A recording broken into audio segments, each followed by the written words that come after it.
Hello friends, welcome to my channel. Today is the day 41 for our Palo Alto firewall training series. Today I'll be talking about URL filtering in Palo Alto firewall. So in this video I'll be covering what is URL filtering, how URL filtering works in Palo Alto firewall, what are the actions that you can define with the help of URL filtering, how we can configure it, and how we can troubleshoot, and as well as how it works with SSL decryption.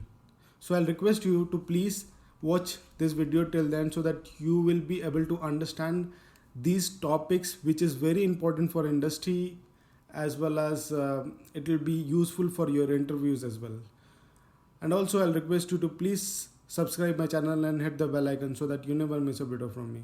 So without any further delay, let's get started. So friends, before we go into the depth of URL filtering, first of all, we'll understand how a policy works. Okay. So basically with the help of policy, we'll control the traffic. So in the policy, the content of the policy will be source IP address, destination IP address, and destination port number. That is the major requirement, like we'll specify the zone and all those things, but this is the most important thing that we define. Okay, this is how we can control the traffic which is going out from our organization and coming from internet to our organization, right? So in this policy we have an option. We can specify URL in the field of destination IP address, right? But do you know how many URL is there in the internet? I'll show you now. Just give me 1 minute. Let me go to the web, and before that I'll just rub this out. Total website in the world, we have over 1.7 billion websites, right? It's more than 1.7 billion websites. So whether we need to put all those URLs in the policies, is it feasible? Or I'll just give you an example. Let's suppose this is a user, maybe he is from sales department. He might need to go to social networking site to do marketing stuffs, right? If let's say this user is from IT infra, okay, so he might needs to go to a blogging website to get to know about some coding information, or maybe get to know some of the IT information. So I need to create a different policy for this, group of users. Then it will be very difficult to manage all this. That is the reason the concept or the solution has come, which is known as URL filtering. With the help of URL filtering, you can control the traffic going to these websites. Okay. So what I'm trying to say over here is, with the help of URL filtering, we can control the traffic which is going from your organization outside the internet. Okay. And with the help of URL filtering, we can also mitigate malware as well as the phishing websites. So URL filtering blocks all these kinds of websites, right? And if I tell you another scenario, let's suppose this user is watching YouTube, which is like a bandwidth utilization, and also this user. Let's imagine you have like thousands of users and using the same content like YouTube. In that case, the bandwidth will be like, utilization will be 100%, and it will not be productive. It also helps you to block some website which is not necessary for your work. So basically what I'm trying to say here is, we can control the web traffic of your organization with the help of URL filtering. So now friends, we'll understand how URL filtering works in Palo Alto firewall. So as we have seen, we have around 1.7 billion websites on internet. So you must be thinking how Palo Alto firewall deals with these websites. So in PAN OS, we have URL database, right? And this database will be categorized. Okay, now as you can see in this image that I have taken an example of a URL category, that is financial services and games, right? So in this category we have some examples of URLs, so and in games as well, right? In this category we have a lot of URLs, but this is just an example. Okay, so what happens if you block this URL, like this category, all the URLs will be blocked. If you allow the games, all the URLs in that category will be allowed. So as per your IT security policy, you can allow or block those categories. Okay, so friends, let me tell you the flow how it will be. So let's suppose you are a user. Okay, you are requesting for an URL and the traffic will reach to Palo Alto firewall. Now Palo Alto firewall, what it does is it checks the URL database, which category that URL is getting fall, and after that it checks the policy whether that category is allowed or not. As per the policy, it allows or blocks the URL. So friends, now let me tell you about the URL database. So once you activate the license in Palo Alto firewall for URL filtering, what happens is the Palo Alto firewall will get connected to the cloud services of Palo Alto. Okay, so once it is connected to this particular cloud services, it retrieves the URL database with those categories and loads that into the Palo Alto firewall. You just need to install that particular database to Palo Alto firewall. Okay, so basically what happens is like every 15 days or maybe monthly, those updates will come to you and you just need to install it. So basically what this updates will be like, so let's say this cheese.com, maybe it will be bought by some other company and that website has been categorized now under games, like that. So this updates every time this URL gets updated. So those updates will be receiving from this cloud services of Palo Alto, and it will get stored locally into the firewall, so that if somebody is requesting for it, it can do a lookup whether which category that URL falls in, and after that it allows or blocks as per the policy what we define. So friends, the actions, the configuration and the troubleshooting I'll be covering in the lab section. So let's get into the lab.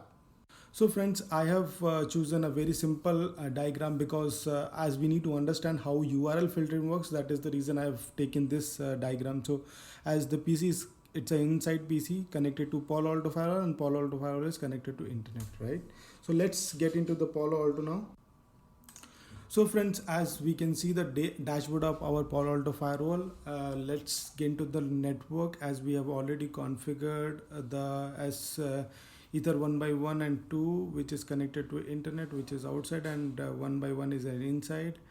And I have created a sample policy which allows from inside to outside as well as the NAT. So the PC will have the internet connection. So we'll go here and we'll try to access google.com again. Okay, so we'll try to access it and we'll see whether we have internet. Yeah, we have internet now. Okay, so to configure URL filtering, you have to go to object, then in security profiles, URL filtering, and we have a default policy. Okay, so we will not be able to edit anything in the default policy. We will create new one. Okay, and we'll just name it as internet, right? And in that you have like 72 categories in this. So there are a lot of categories that you can see over here. Let's suppose I'll just go and see the social networking. Now we have like few options. what you want to do, whether you want to do alert, allow, block, continue, and override. So we'll just do a block and we'll see how it responds. Then we'll do other actions as well. Okay. So we'll click OK. As you will see a block category 1. Okay. And we have to go to this policy wherever you want to call this policy, like the URL filtering policy. You have to go to policy, that security policy, and you have to go to action. You have to go to profile, and in the URL filtering you have to choose internet and click OK, and you have to do the commit, right? So now we'll test the connection. As we are done with the commit process, we'll try to access facebook.com. Okay, so facebook.com. As you can see, the site cannot be reached. The connection was reset.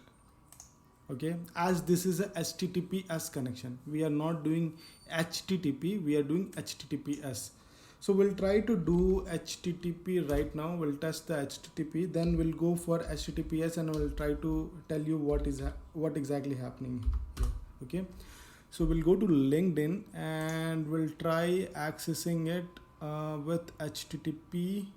Okay, so let it open. I'll remove S from that connection, like from the URL, and we'll try to test it whether it should work. Okay, so yeah, we'll try this. Yeah, now you can see the web page blocked. Okay, it is categorized under social networking.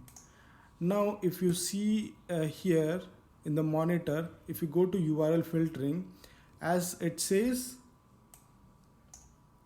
the URL is blocked. Okay, I'll come to that, the HTTPS connection, I'll come to that. Okay, as you can see, it is getting blocked now. Okay, we'll try other action now.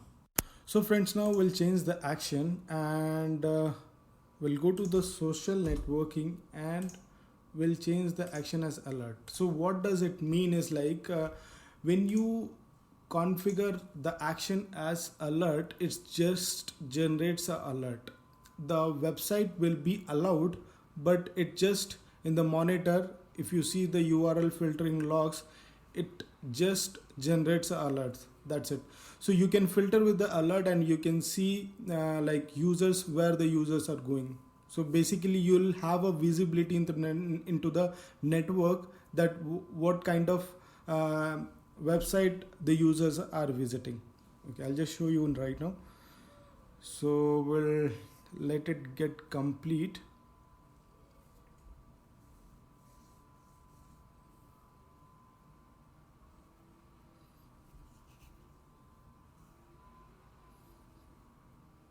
So the commit is successful now. Now we'll go to the user machine and we'll try to access again the linkedin.com. Okay. Okay, now we can see the user the website is accessible, and once we go to monitor and we'll try to search, like we'll try to refresh the logs once again.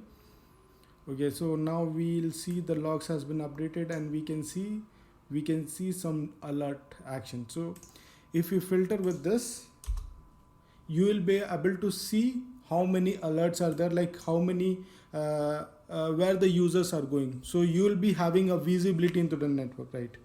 So now friends, again we'll change the action. Okay, we'll go to the object URL filtering, and again we'll go to social networking, and we'll change the action as continue.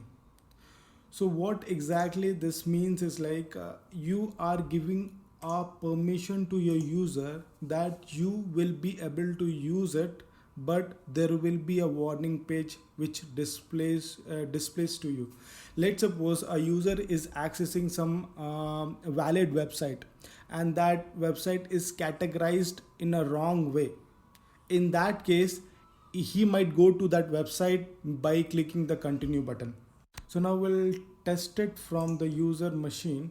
Okay, we'll try to access LinkedIn without HTTPS. Okay, Okay, so now you have got an option to click continue to proceed and the action will be logged. Okay, so basically what it means, like as you can see, it is a social networking, but you think this is a financial website, so you can just click continue. If somebody is, if the IT person is asking you why you have done, like why you have went to this website, so you can in turn you can reply that now it is supposed to be a financial website, but it is categorized as a social networking.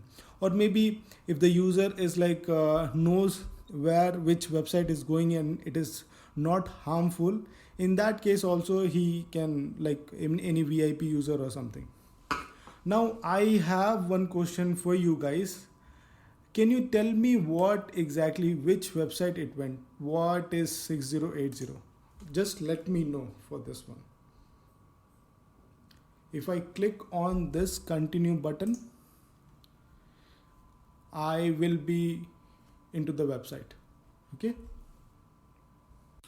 So now we have the last action that we are going to see now, which is override, and we'll see what exactly happens. So in this category, like when you put this action, you may share a password with maybe your VIP user or any IT administrator, so that they can put the password and they can go to a specific website. So to configure the password, we have to go to device and setup, then content ID, and you have to give a URL admin override. So you have to give a password. So I'll just give a password. Okay. And here this is for basically for HTTPS connection, but I'm just trying for HTTP right now. As this is a transparent mode, I'm not going to redirect anywhere. Click OK, and the same password you have to share with your the IT administrator or whoever wants to access this website. Okay, so we'll go and commit this one and we'll test this connection to the host, that test machine. Okay, so the commit is successful now, and we'll test the connection now again. We'll go to the same website and we'll remove HTTPS. Okay, and we'll try to access the web. Okay, as this I'll tell you about this one, why it is coming. So okay, now as you can see, it is saying as a category. Now you have to put the same password what administrator has configured just now, what we have configured. We have to give the same password. So once we give this password, we will be able to access this. Okay, so now you will see the website is accessible. So this is only for those person who wants to access, maybe a VIP user or maybe a IT administrator who wants to access a specific. You don't want to allow for all the users, only specific user for specific websites, right? So friends, now we'll do SSL decryption. As I'll recommend you to please watch my previous video how to generate the certificates and all. I have already done it already. So the thing is only I need to configure the decryption policy over here, and we'll see how the action is. Okay, so I'll just create a policy over here, maybe in to out. Okay, the source will be inside and the destination will be outside, and option is decrypt, and we have default profile. We are not doing anything. SSL forward. Click OK, and we'll go to the device and go to the certificates. Okay, as we have already, and the issuer name is URL. Okay, I have already imported the certificate to the host machine, so we just need to test the connection. Okay, and we'll go to the social networking site and we'll do the block for it. Okay, so click OK and commit it. So as you can see here, the block category, so we have blocked the social networking site and we have enabled the SSL decryption as well. So now we'll go to the test PC and we'll try to access the website. Now we can see the web page is blocked. Okay, so it is not accessible. Once we remove HTTP, like the SSL decryption, we are seeing the website is resetted. Why? Can you just tell me? These are the two questions that I have asked. Like, when we done the continue, why it went to some other website or some other port number, and this was the other question. I'll post into the community tab. You guys can just check and let me know why it is happening. So okay, for troubleshooting purpose, what you guys can do is go to putty and log into the device 192.168.202.134. okay, and type the username password. okay, so once you put the username password, let's say if you want to find what exactly the category for certain website, so what you can do, test URL, and then you have to put the URL and say maybe www.google.com. okay, it will tell you that it's a search engine. okay, so with this help, like if you are troubleshooting some URL, with the help of this command you can test like what kind of URL category it is, and you will be able to, like, it is a local one. So one is the local one and other is the cloud one. okay, both are same. If it is mismatch, then you can raise a TACS with the Palo Alto TAC team, and they can help you in that. okay, so this was just a small thing that I have explained about URL filtering. There are a lot more things. If you guys wanted, I can cover those as well. And in this video, this is what I wanted to show you guys. If you liked it and if you have like increased your knowledge, please do give a like to this video, as well as you can do a comment as well. Also, if you have any kind of suggestion regarding my video, you can put on the comment box. Maybe you can send me an email, maybe you can send me message on Facebook, Instagram, wherever you want. And also I'll request you to please subscribe my channel and hit the bell icon so that you never miss a video from me. So I'll see you in the next video. Thank you. Bye bye.